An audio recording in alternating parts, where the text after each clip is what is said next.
Wednesday, April 24th, 2019, Maneco 64, home of alternative economics and contrarian views. This morning, before I start, I'd like to thank all the viewers, all the supporters of the channel, all the people who have been with the channel for the last few years, new subscribers.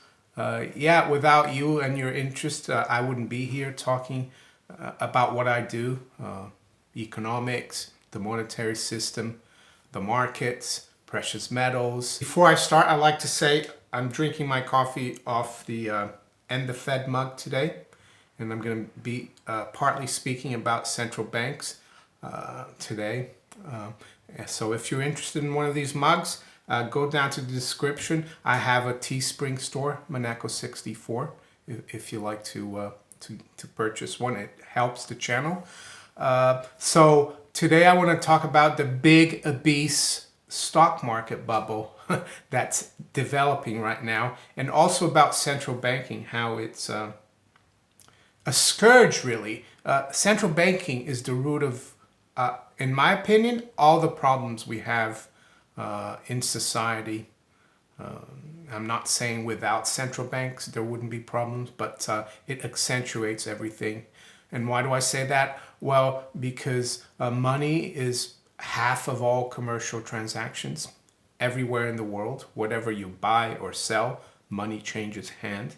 And if we have a clique of bureaucrats and private bankers controlling everything, it leads to the problems that we have today. The deep state, unending debt and everything. But I'll talk about that in a minute before I look at what the markets are doing. And I'll look at an interview with a former central banker, and just to show you how in denial these people are.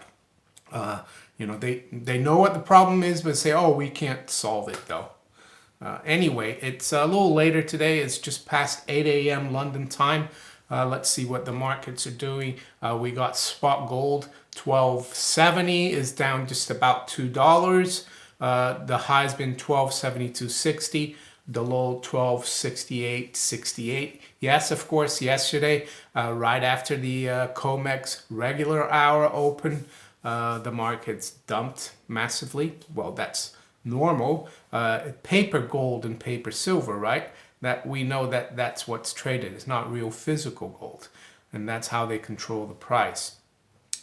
What's the regular hour trading? Well, in the futures market, 25 years ago when I started out, the futures exchanges opened for a certain time. There was no electronic trading. There was no 24-hour trading. In the old days, COMEX trading, and still today, the regular hour trading starts at 8:20 a.m. New York. That's for gold. For silver, it starts at 8:25. And I've been following gold and silver since 2002 very closely. And I was sitting in front of a desk for many years following this. And I could tell that almost every time when the regular hours started trading, gold and silver were hammered on COMEX, and nothing has changed. I used to tell people about that in the market, so I'd say, look at the manipulation. A lot of people would just like, so, forget it, it's a conspiracy. What are you talking about? But nowadays, it's clear as day, and a lot of people notice it. Does that mean you shouldn't own gold and silver? I think that's one of the reasons they do it, to put people off having real protection, real monetary protection of money that has maintained its purchasing power and has been part of a free market for thousands of years. They don't want you there, you see. That's part of the central banking scam that I'll talk about in a minute. So silver got hammered even more. We got down to around, I think, 1472 or 3, thereabouts. Right now we're at 1480, down about 4 cents. So yeah, we're continuing to go lower here a little bit, but off the lows. The Dow is down 26.1%. S&P is off as well a little bit, down 3 points at 2930. NASDAQ 100 as well is down 8 points, the future. But of course, yesterday, the S&P and the NASDAQ 100 closed at all-time highs. The Dow didn't, but you can see here, it's not just in the US. We've got green all around the world for year to date, double digits. I guess the only country here that has, you can see there's a gain of 9.21%, I think is one of the Moscow exchanges. You've got, yeah, everything's in green and double digits. And I think that's, is that a sign that the world economy is doing really well? Maybe, but I would say more is a sign that central banks are, you know, turning on the tap again. They can't afford to have the stock markets go down. And that's how bad it's become, that the stock markets are so important to the central banks. Should the Fed start raising rates now and, you know, not stop the quantitative tightening that they will stop, I think, in September? I mean, we're back to all-time highs, right? Everything's fine now. One of the reasons they stopped raising rates was because the market was crashing at the end of last year. So now that we are all-time highs, are they going to start raising rates again? I don't think so. And that's the whole problem. This is becoming an obese bubble. And Donald Trump has the gall to say that it's the economy is doing great, and that the stock market should, you know, be even higher. While he said when it was at 17,000 or 16,000 that it was a big, fat, ugly bubble. So now, Mr. Trump, it's a big, fat, obese bubble. And we know that it's nice to indulge, to eat well, drink well. But if you don't look after your body and you get too obese, you know, obese, and you don't exercise, something's gonna come up in the future and, you know, bite you. And it's not gonna be pretty, and you're gonna have a lot of problems. And I think that's that's the exact same thing that's going on right now. And so be careful, I would say. I know a lot of commentators like me in the alternative, you know, economic sphere have been saying this for many years, that you need to be careful. And I know it's frustrating, but I will stick to my guns. The other thing I like to show you about the stock market, one thing that I noticed yesterday, and I think Greg Mannarino was talking about it too, is that some of the other major indices are nowhere close to an all-time high, so they haven't confirmed, you know, the S&P and the NASDAQ. If you look at the Dow transports, nowhere near the high here. Transports is important, of course. If the economy is doing well, transportation is doing well as well. Goods and services need to be transported. Even if you only use the internet to shop, they still have to send you the product, right? And the other one is the Russell 2000 index, which is an index of small cap companies in the US. That's nowhere near the all-time highs. So that's the one thing I'd like to point out. The other thing that I've noticed, which Greg Mannarino noticed as well, and I also keep a close eye on, is that bond markets actually went up yesterday while, you know, the stock markets were making all-time highs. Actually, bond yields dropped yesterday, like by about 1 or 2 basis points, and this morning they're dropping again. So right now the 10-year is down 2 basis points at 255. It was at 260 a few days ago. Does that make sense? I mean, to explain to you how the bond markets and stock markets work, or how they used to work in the 90s when things were a little more normal. If the stock market got overheated, bonds would drop, and bond prices would drop, yields would go up, you know, to keep, you know, things normal. But to have the stock market reach an all-time high and bond yields actually to drop makes no sense whatsoever. So what's happening here? Well, probably more manipulation by the powers that be. There are derivatives to trade anything, and you don't need much capital to move the markets. So they could be buying, the bond futures. It could be doing anything. Or maybe the overall market doesn't believe in this rally. So in the stock market, in this new all-time high. So let's go to the currencies. Yeah, the dollar did well yesterday. Am I going to jump into the dollar? No. As I said again, dollar is a way to finance all this craziness. I'll stay out of the system. I do have cryptocurrency. Some of you have said, oh, you should have cryptocurrencies, not just gold and silver. But I do have some cryptocurrencies. Excuse me. So this morning, the dollar remains fairly firm, while the pound is down 0.1%, 129.23. Euro is down 0.15 at 112.10. Dollar yuan is basically unchanged, 672.80. And the dollar is unchanged against the yen, 111.81. Oil is off a little bit today. It got above 66 WTI yesterday. Right now we're down 45 cents at 65.84, down about a third. Brent is at back below 74, is at 73.59.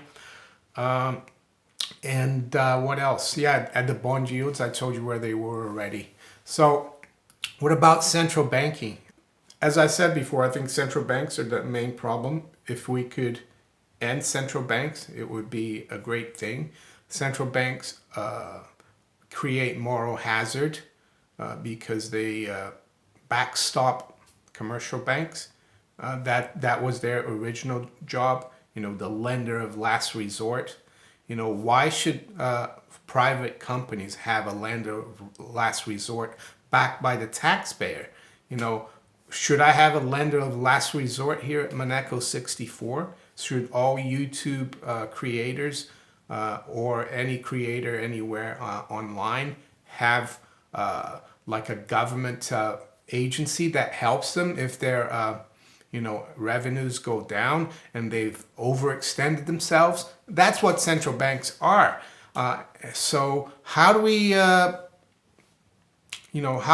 does the monetary system, how is it supposed to function when there's no central banks, when governments are actually not involved in money? Because many people take this for granted because it's been going on for hundreds of years.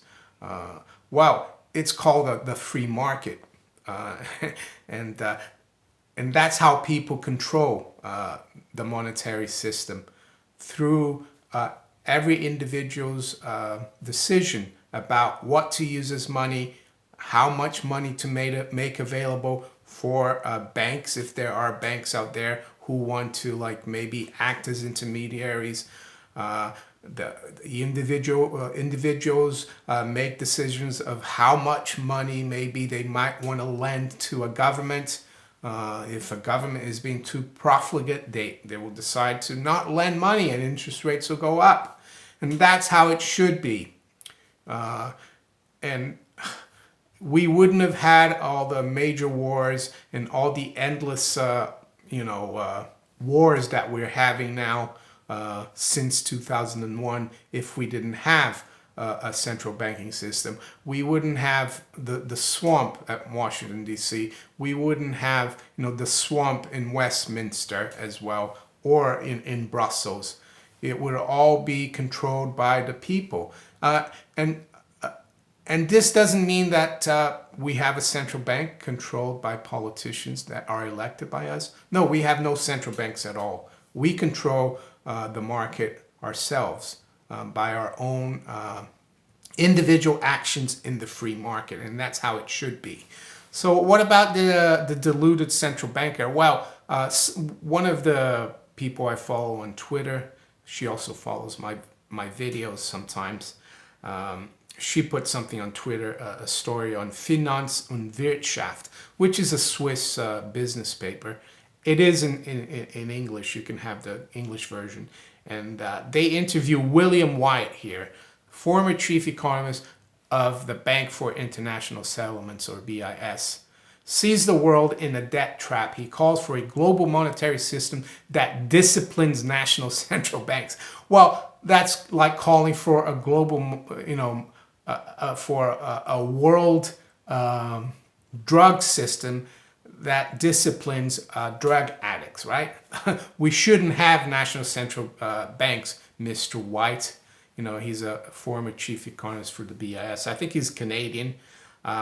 I'll put the link below in the description if you want to read this. But I caught one of the sections of this. This is the one I wanted to talk about.